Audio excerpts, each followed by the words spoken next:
Hello दोस्तों, कैसे हैं आप? खुश होंगे ना? पढ़ाई अच्छी चल रही है? आज की वीडियो में हम नेशनल इनकम का तीसरा मेथड डिस्कस करेंगे, जिसे कहते हैं एक्सपेंडिचर मेथड। आपने भी इस मेथड को किया होगा, और नहीं है किया है या आप नहीं समझ पाए हैं तो आज इस मेथड में समझे। यह आपके सामने एक्सपेंडिचर मेथड लिखा हुआ है, इसके फॉर्मूले लिखे हुए हैं। पहले नंबर पे है private final consumption expenditure. Private final consumption expenditure के दो पार्ट होते हैं, house hold final consumption expenditure, non profitable institution for house hold serving. House hold का मतलब होता है जैसे आप और मैं अपनी रूटीन्स में कंजप्शन करने के लिए जो पैसा खर्च करते हैं। लेकिन इसका मतलब यह नहीं है कि अगर हम कोई मशीन खरीद रहे हैं या हमने कोई घर खरीदा है तो वो प्राइवेट फाइनल कंजप्शन, वो प्राइवेट फाइनल कंजप्शन नहीं है। वो भी बताऊंगा क्यों।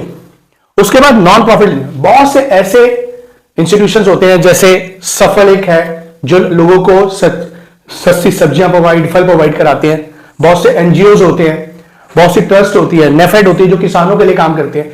इनका मेन ऑब्जेक्टिव प्रॉफिट कमाना नहीं होता, सिर्फ हाउस होल्ड की सेवा करना होता है, यानी बिना प्रॉफिट के ये लोगों को प्रोडक्ट या चीजें उपलब्ध कराते हैं।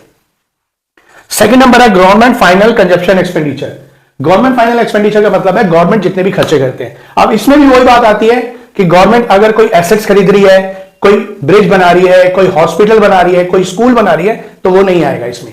इस गवर्नमेंट फाइनल कंजप्शन में है गवर्नमेंट जो सर्विस दे रही है, जैसे पुलिस का पैसा देना, हॉस्पिटल में इलाज, एजुकेशन फ्री देना, ठीक है, सैलरी देना। लेकिन इसमें भी ओल्ड एज पेंशन नहीं आएगी क्योंकि कोई प्रोडक्टिव सर्विस नहीं हो रही है, प्लस कोई सब्सिडी नहीं आएगी जो गवर्नमेंट खर्च करती है क्योंकि वो ट्रांसफर इनकम में काउंट होती है।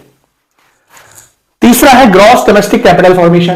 अब बात आती है ग्रॉस डोमेस्टिक कैपिटल फॉर्मेशन का मतलब होता है जब हम कोई ऐसी इन्वेस्टमेंट करते हैं जिससे हमारी एडिशनल इनकम हो। तो इसका मतलब जब वो इन्वेस्टमेंट कर रहा है तो वो प्राइवेट सेक्टर वाला भी कर रहा है और गवर्नमेंट सेक्टर वाला भी कर रहा है। तो इसलिए इसमें दोनों सेक्टर आते हैं। तभी मैंने आपको कहा था कि अगर आप कोई गोल्ड खरीद रहे हैं, ब्रिज खरीद रहे हैं, सॉरी ब्रिज नहीं, कोई घर खरीद रहे हैं तो वो इसमें इंक्लूड नहीं होगा।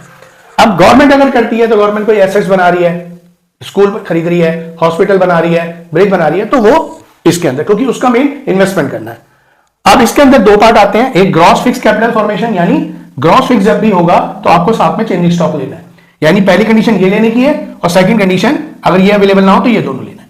इसके बाद फोर्थ नंबर पे है नेट एक्सपोर्ट। नेट एक्सपोर्ट आपको पता है एक्सपोर्ट माइनस इंपोर्ट कहा जाता है।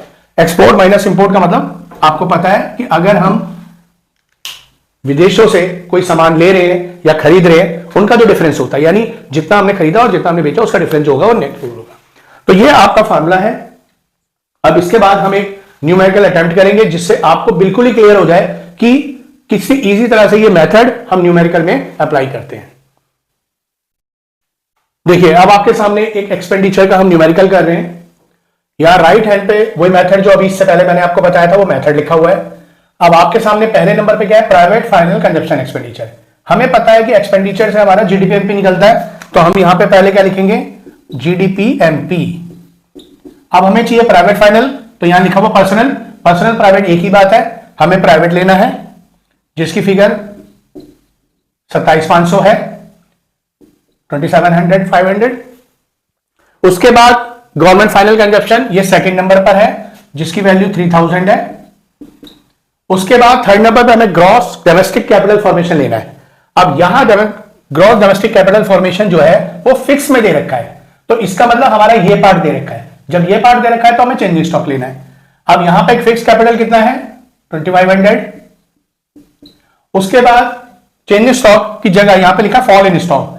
आपको ध्यान रखना होगा, अगर फॉल है तो माइनस करेंगे और अगर इंक्रीज है तो प्लस करेंगे। तो हम यहां पे फॉल इन स्टॉक जो है माइनस करेंगे, तो उसे हम 300 माइनस में लिख देते हैं। उसके बाद हमें क्या लेना है, नेट एक्सपोर्ट। एक्सपोर्ट में दिख रहा है हमें इंपोर्ट की वैल्यू अलग है और एक्सपोर्ट की वैल्यू अलग है। हमें पता है एक्सपोर्ट माइनस इंपोर्ट होता है, तो हम ये क्या करेंगे, एक्सपोर्ट कितना है हमारा 450 माइनस इंपोर्ट कितना है 500। अब यहां पर हमें वैल्यू निकाल लेनी है। हम देख रहे हैं 27,000 है, फिर ये 30,000 हो गया, 30,000 33,000। अब 33,000 में से ये भी -50 आ रहा है और ये माइनस, तो 350 माइनस कर देंगे, यानी हम 33 में से -350 करेंगे। क्योंकि ये माइनस में है और यहां पे भी माइनस में आएगा, और ये फिगर जो हमारी 33,000 है। तो हम देखेंगे इसका टोटल जो आएगा हमारा वो 32,650 आ रहा है। 32,650 हमारा जीडीपीएमपी आ रहा है। यहां पर हमें निकालने को बोला है जीएनपीएमपी। जीएनपीएमपी हमने निकाल लिया है जीडीपीएमपी। हमें पता है बाकी अल्फाबेट सेम है, सिर्फ डी से एन कन्वर्ट करना है हमें। डी का मतलब डोमेस्टिक और एन का मतलब नेशनल। नेशनल बनाने के लिए आपको पहले मेथड में बताया गया एनएफआई आएगा। जीडीपीएमपी की वैल्यू क्या आई है हमारी 32,650 प्लस एनएफआई कितना है हमारा, नेट फैक्टरिंग का हमारा है -25 मतलब 250। तो हमारा टोटल आंसर आ गया 32,400 करोड़। ये हमारा फाइनल आंसर है। आप स्टेप बाय देख सकते हैं और आप स्क्रीनशॉट लेकर भी कंफ्यूजन, अगर कोई दिक्कत है फिर भी आप कमेंट बॉक्स में पूछ सकते हैं अगर कोई आपकी इंक्वायरी हो तो। ये एक और एक्सपेंडिचर का क्वेश्चन है आपका। इसमें हमें आपको बोल रहा है नेशनल इनकम निकालो यानी एनएनपीएफसी। आप जानते हैं कि एक्सपेंडिचर मेथड से जीडीपीएमपी निकलता है। तो सबसे पहले हम जीडीपीएमपी निकालेंगे,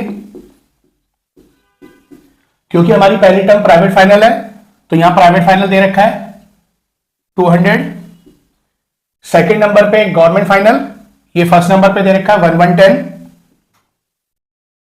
उसके बाद ग्रॉस डोमेस्टिक कैपिटल फॉर्मेशन। अब यहां पे डोमेस्टिक कैपिटल फॉर्मेशन की जगह फिक्स दे रखा है, तो इसका मतलब आपको फिक्स वाली आइटम के साथ चेंज इन स्टॉक लेना है। फिक्स हमारा है 30, चेंज इन स्टॉक हमें यहां दिख रहा है इंक्रीज इन स्टॉक, तो यानी प्लस में वैल्यू है यानी 20 ले लिया।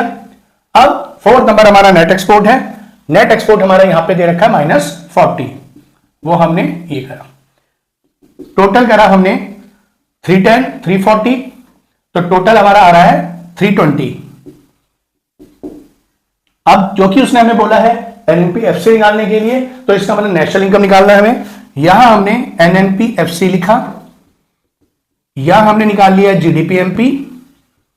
अब आप चेंजिंग करेंगे, ग्रॉस है, नेट बनाना है तो डेप्रिसिएशन माइनस करते हैं, हम पहले दो मेथड में पढ़ चुके हैं। डोमेस्टिक से नेशनल बनाने के लिए आपको एनएफआई करना है, और उसके बाद पी सेम है। एमपीएफसी में हमें पता है एफसी बनाने के लिए हमें नेट इनडायरेक्ट टैक्स को माइनस करना होता है। नेट इनडायरेक्ट टैक्स माइनस, यहां पे जीडीपीएम पर हमारा कितना आया 320। डेप्रिसिएशन हमें यहां पे दे रखा है consumption of fix capital -15 plus NFI हमें यहां दिखा हुआ है net factor income from abroad -40, और नेट इनडायरेक्ट टैक्स में हमें ये दो वैल्यू दे रखी है इनडायरेक्ट टैक्स माइनस सब्सिडी, यानी इन दोनों को आपस में हम माइनस कर देंगे यानी 60 -15 करेंगे। अब इसका टोटल निकालेंगे तो आपको दिख रहा है हमारी ये दो डिजिट माइनस में है यानी 55, और यहां पे हमारा 45 भी माइनस करना है हमने, 55 भी, तो हमारा टोटल जो हो रहा है लगभग 100 माइनस हो रहा है। तो हमारा जो टोटल आंसर आ रहा है वो 220 आ रहा है।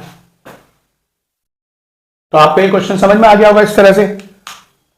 नेक्स्ट वीडियो के लिए आप चैनल को सब्सक्राइब कर लीजिए, क्योंकि आने वाले फिर हम टॉपिक थ्योरी के करेंगे और इजीली तरीके से आप समझेंगे और आपको वो इजी थ्योरी बहुत अच्छा लगेगा। इसलिए आप चैनल को अभी सब्सक्राइब कर लीजिए। भगवान आपका भला करे। Thank you.